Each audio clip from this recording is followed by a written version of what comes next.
Good evening, gentlemen, and welcome back to another episode of A Fool's Interpretation of the Havamal.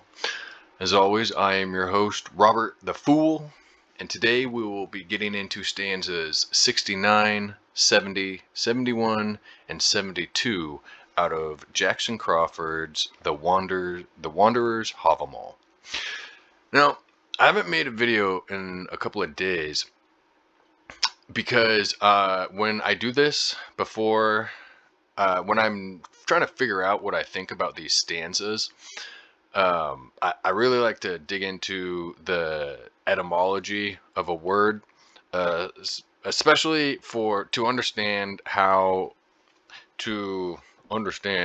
they understood it back then. But then you got to compare it to like the contemporary word that's being used in the translation, like what Dr. Jackson Crawford is doing here. And then you have to try to like compare the contemporary translation to what they were trying to say back then. But then it's like I'm living today, so I want to apply this today.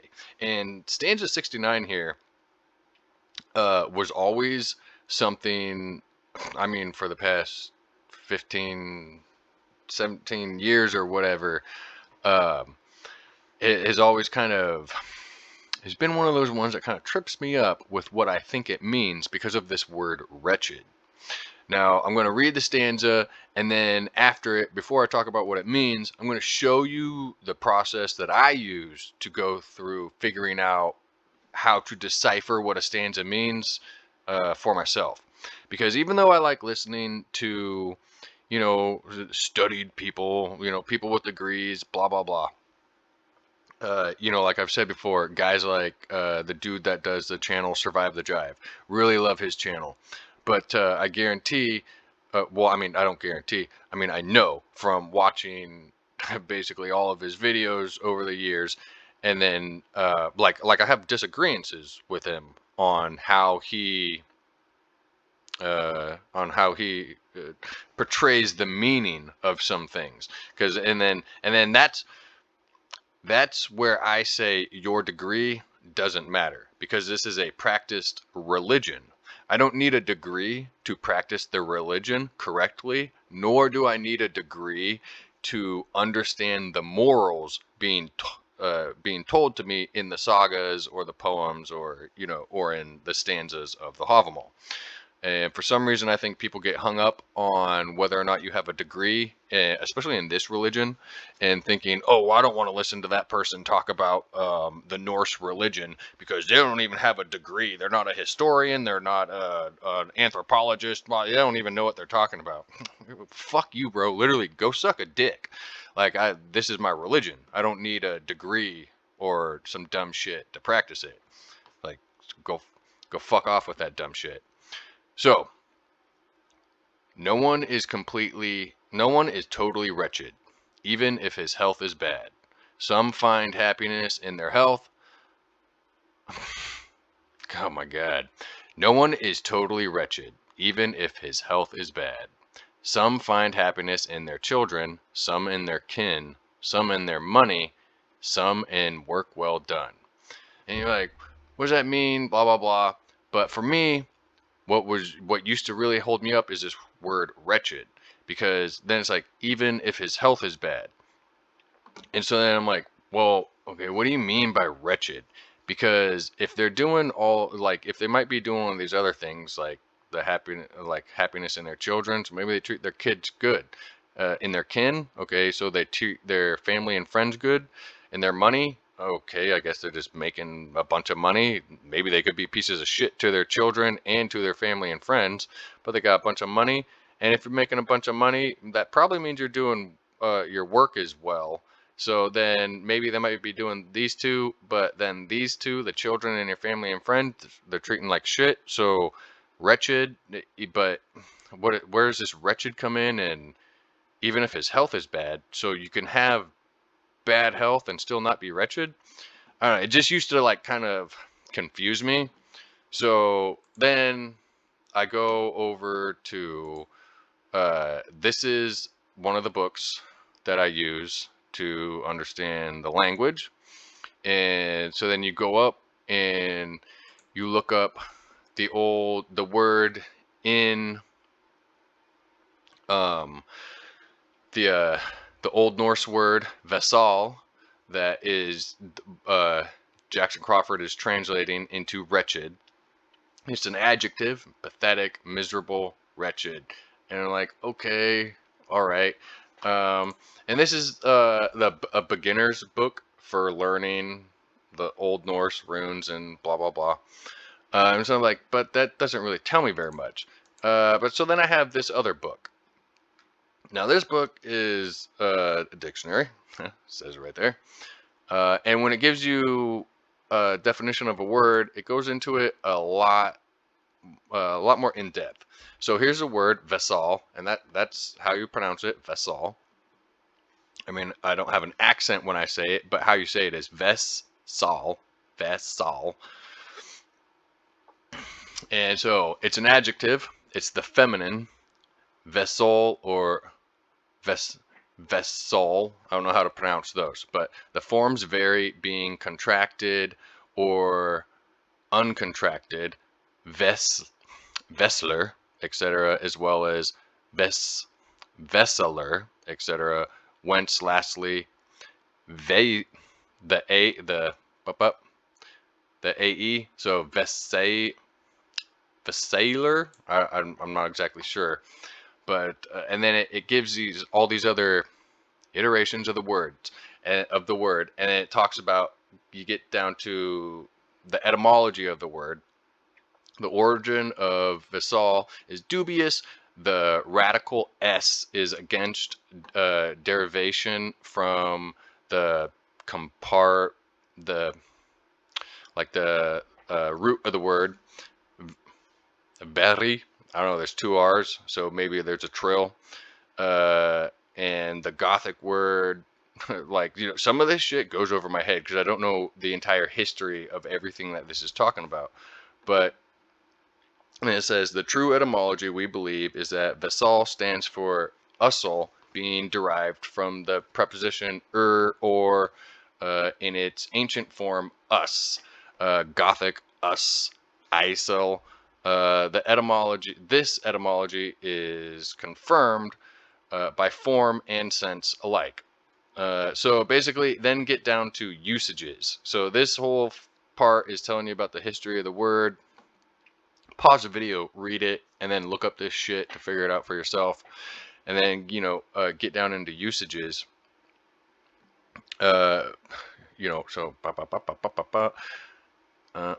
wretched in respect to vesal, thaw, because that makes a th sound. So thautisk, han, sinar. I don't know what those words mean, but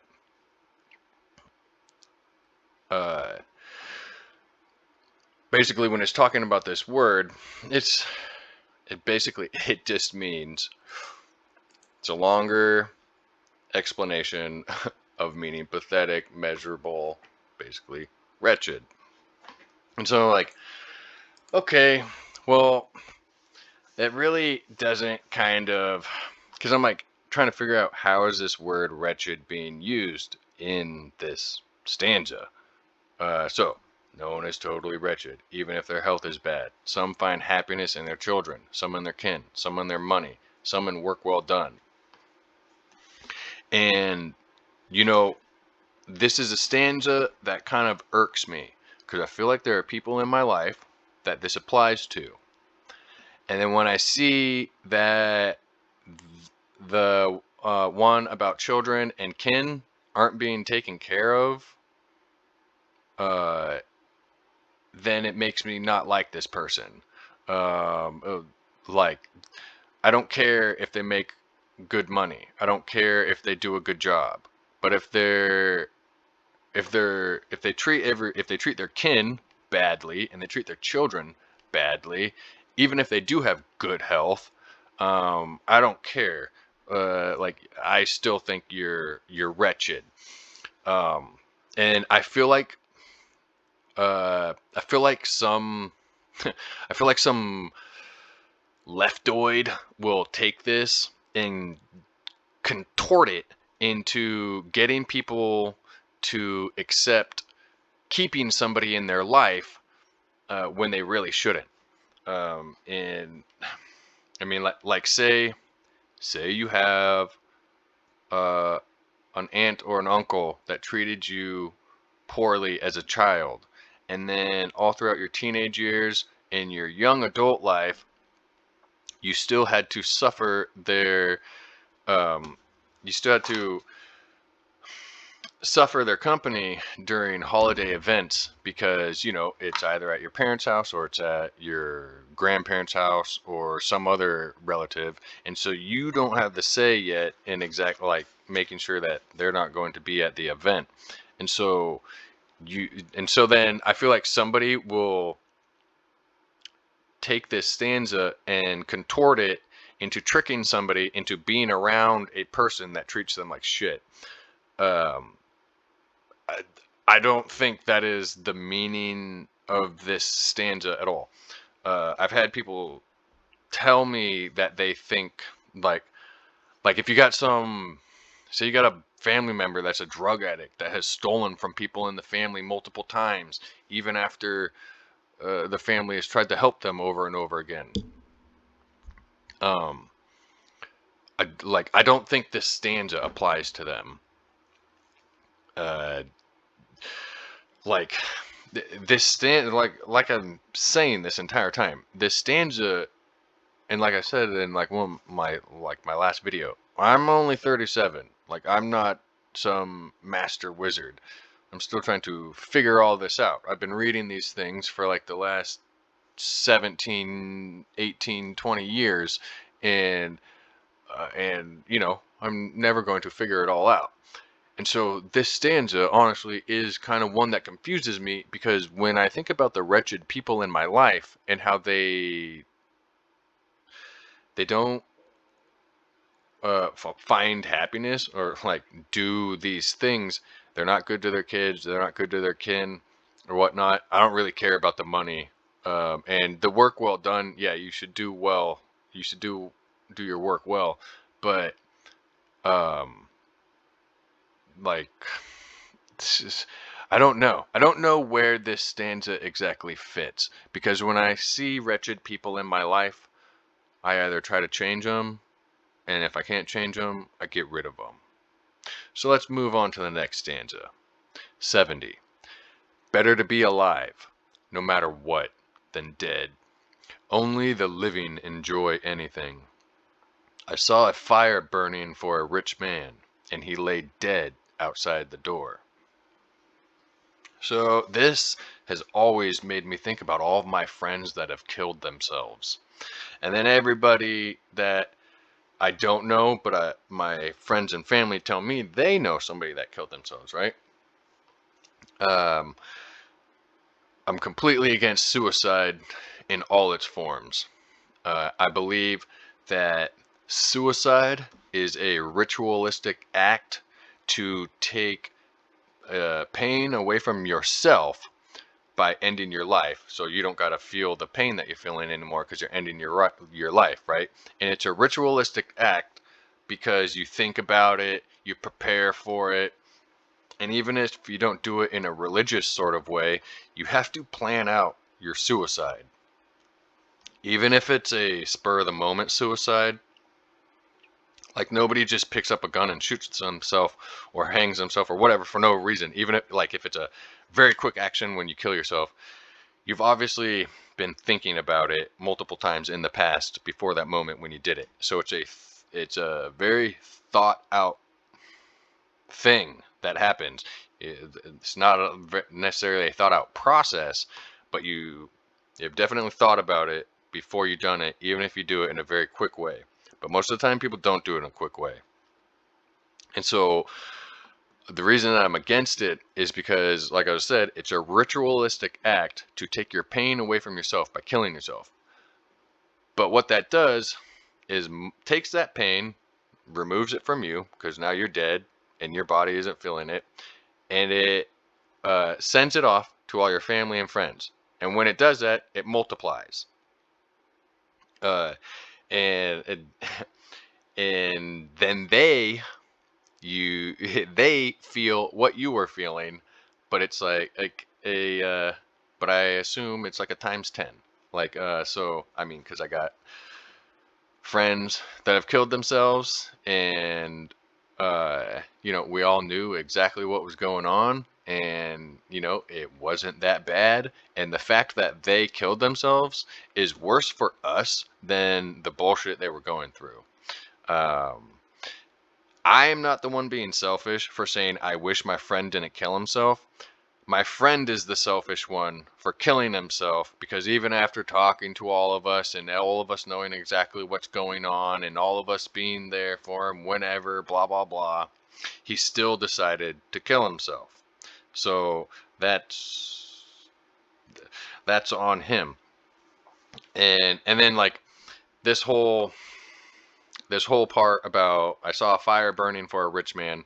Obviously, well, maybe not obviously, but the fire burning for the rich man is the fire in his house. This is the fire that's going on in his house. I think in his regular translation of the poetic Edda in the Havamal, he has a different translation for this, where he says like, I saw a fire in the hearth, uh, but and a rich man lay outside, dead outside the door or whatever of his house.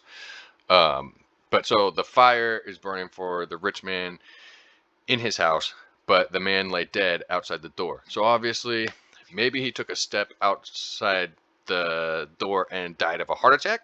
Maybe he took a step, maybe he's dead because some raiders came and took his crap and murdered him and threw his dead body outside the door.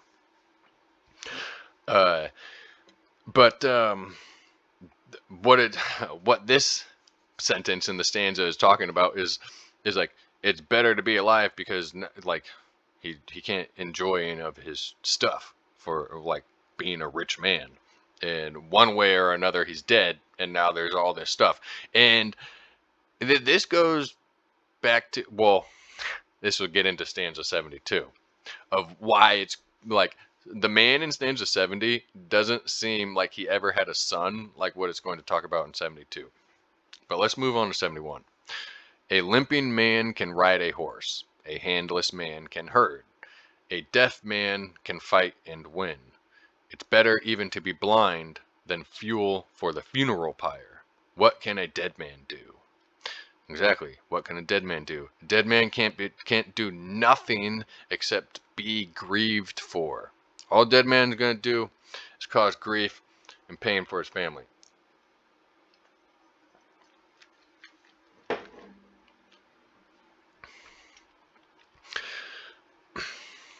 And this plays into, this isn't just showing you what a live man can do.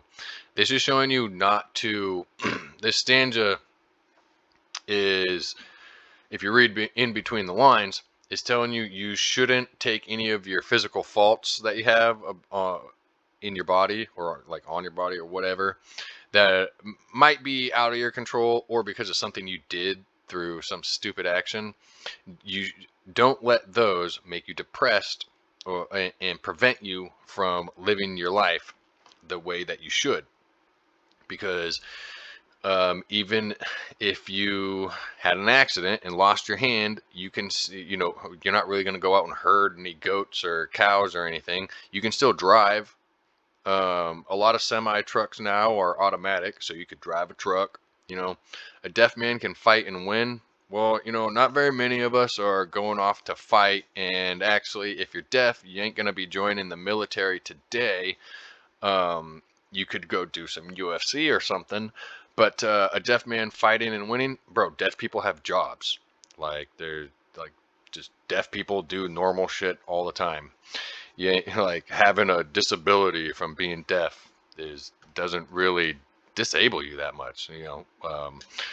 So yeah, it's better even to be blind. Like, even back then, you got even 1,000 years ago when this was getting written down, but obviously it's something they were talking about for hundreds, if not another 1,000 years prior to this. Even back then, they thought it was better to be blind than to be dead. And it's like, what can a blind man do? He can ride a horse only if the horse knows where it's going. He can't really herd. he can't, he can't really fight. How's he gonna see? But you know what a blind man can do? A blind man can mend clothes. A blind man can make a fishing net. A blind man could tan hide. So what could you do today? Like one of the at my this old place that I used to work, doesn't matter where it was, the toilet paper set on the inside of the rolls, it would say that this toilet paper was packaged and made by blind people, blah blah blah. So like obviously, so like there's jobs blind people can get. Obviously blind people function totally fine in our world today, and by this stanza saying that it's even better to be blind, people functioned perfectly fine back then being blind. So, like, whatever it is you're thinking is giving you a problem for the world, like, stop being such a fucking pussy. Get your shit together. Get the fuck at work. Like, yeah, whatever your problem. Like, I'm always bitching about my back. My back is all fucked up. And you're like, oh, I can't do this, can't do that, blah, blah, blah. And then sometimes, like, God, you fucking listen to yourself moaning about your back, you fucking pussy. Get the fuck up and go do whatever it is that you gotta do. 72. Better to have a son than not, even if he's born late in life. Even if he's born after you die, you'll rarely see memorials or graves standing near the road that were raised for men without sons. And that's what I was saying about stanza 70. The dude from stanza 70 doesn't seem like he ever had a son. Maybe he did, maybe his kid's also dead, but the way the stanza reads, it sounds like it's just a man that lives by himself in a house and now he's dead outside of it. So I'm assuming it's a dude that's not married and that doesn't have a kid. And now the fact that he's wealthy is fucking pointless, because who gets his money now? Nobody he cares about. I mean, maybe the people in his village or whatever, his town or city, maybe he's really dedicated to his jarl, and so now his jarl is gonna get his shit. And like, what? So today that would be the tax man. You want the state taking your shit after you die, or the bank? Put a reverse mortgage on your house. Durr! Fuck that. Have a kid, like 72 says, even if it's late in life. And then and then if you do become rich, instead of being dead, laying outside your door, not having anyone to transfer your wealth to, okay, I'm not a financial advisor, so don't listen to me. I'm a fucking fool. But acquire some assets, make a trust, put them in your trust, and then make your child the manager. Make them the manager of the trust, and so then your stuff can't be taken from you. Like if you get a felony or if a lien gets applied against you, you can't have your assets taken because they don't belong to you anymore. They belong to the family trust, and you're not even the conservator of the trust. Now your kid is, or your wife or whatever. You know what I mean? So you gotta do that shit, and the whole part about how you'll rarely see a memorial or a grave standing near the road if for men that don't have sons. Yeah. Just think. I mean, just think about it. Who's gonna give a shit when you die? When you, as like and me, as like normal people, who's gonna care when we die? Who's our wives, our children, our family members? If you don't have any of those, who's going to, and like, bro, I mean, unless you're famous, unless you become like Michael Jordan or something, and then your like hometown puts up a statue of you, or you know what I mean, then nobody's gonna care when you die. And so and I mean, you shouldn't have family just because you're like, I want people to think about me when I'm dead. But we're supposed to be in this world. Like when people ask me what people like, what do you think the point of life is? And then they'll be like, so in like the Norse religion, is there like a purpose to life? And I'm like, well, yeah. And I don't want to sound like a dick, but if you spend time reading the sagas and everything, and then you look up the etymology of the words, and not just definitions. You have to look up the etymology of them. Then you discover that the Jotun are members of chaos, and the Aesir are members of structure and order, and so they come in and they bring order to chaos. They take entropy, and they bring order to it. They and so that's the purpose of it. That's why you're supposed to have, because we could just be a bunch of people running around fucking each other, having sex with whoever, man or woman, and then just having kids with whoever, fucking reproducing like bears or something. And then if I see some chick that has some kids already, why don't I just act like a bear and fucking kill her kids, and then make her have some of mine, huh? Well, why don't I just act like a bear? I could do it if I wanted to. If I wanted to be a bear and go around making women, you know, like, do you understand what I'm saying? You could, if you wanted, this is the whole point of the Aesir gods: order and structure. So what should a man do? A man should not be acting like a bear, going around having kids the same way a bear does. No, we're higher than that dumb animal. You're going to meet a woman that you're going to have kids with a woman that makes sense for you, that you like meet and fall in love with, and all that blah blah blah blah. And then when you have kids and you make a family and stuff, you're creating order, like, out of chaos. And that's kind of what I think the whole point of it is. Like, somebody says, like, because in, like, what's the point of having kids, right? Like, well, okay, it's all turning chaos into order, right? It's just like, you want to build a house. Well, okay, how are you going to build this house? In front of you is untamed land. It's full of entropy. There's no order in the forest. You have to go through, and just like Odin does when he has sex with Yard, like, Thor's mother, is just like where we get the word yard. So Yarth or Yarth, or however you want to pronounce it.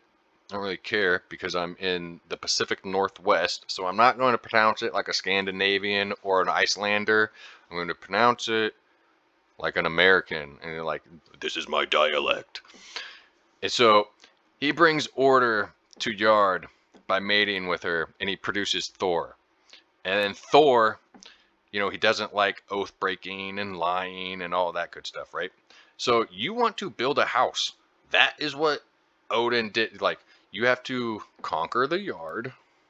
You have to clear a spot, and then the wood that you cut down from clearing that spot gets turned into lumber, and then you take that lumber and you build a house. And so you just turned the chaos of the forest into a very ordered, structured thing that now you can live in, that prevents you from experiencing the harshness of the weather and the elements. And so that's you taking the chaos of a plot of land and turning it into order, so you can do shit, and you get some chickens and some goats and all that great stuff. Or today's world, you get a car and go get a job and blah, you mow your lawn and all that crap. You taking, like, why do you mow your lawn? To bring order to the chaos of your fucking grass growing, making it look like shit. He was like, it's that exact thing. You're bringing order to all forms of chaos, and that is the point of life. You're taking chaotic things, rearranging them into structure and order, and making them useful. Because now, when you take care of your front yard, what can you do with it? Well, it can just be visually appealing. That's what some people do, But now your kids can go play in it. Your dog can go out there and play, or go to the bathroom, whatever. you know, your front yard can now be used to do things. You can have a fucking picnic in it. You can do whatever you want in your front yard because now you can do stuff in it because the grass is cut short and maintained. It's all edged up nice. And yeah, and there's not, well, it doesn't, it's unkempt state isn't preventing you from doing anything. Just like previously when we were talking about going outside and leaving your house, you should have your beard all nice and trimmed up. If or like, it doesn't have to be trimmed and short, it has to be kempt. You know, you don't want, because then if you go around looking like an unkempt, chaotic bum, what can you do? Not very much, because people are wary of you. Like, who is this guy that just walked in? And then when you throw down your debit card and everything, they're like, oh, he's not a bum, he's got fucking money, blah blah. You shouldn't have to make people like, bro, trim up your fucking beard. Bring some order to your life, the way you look, to everything. That's what it's all about. You know? And so yeah. Well, damn, I just hit 31 minutes ranting and raving about this. A little bit of R&R. But I hope you guys had a good day at work today. Better day than mine. Not that mine was bad. I just hope you had a better day. And I'll talk to you guys tomorrow. All right. Laters.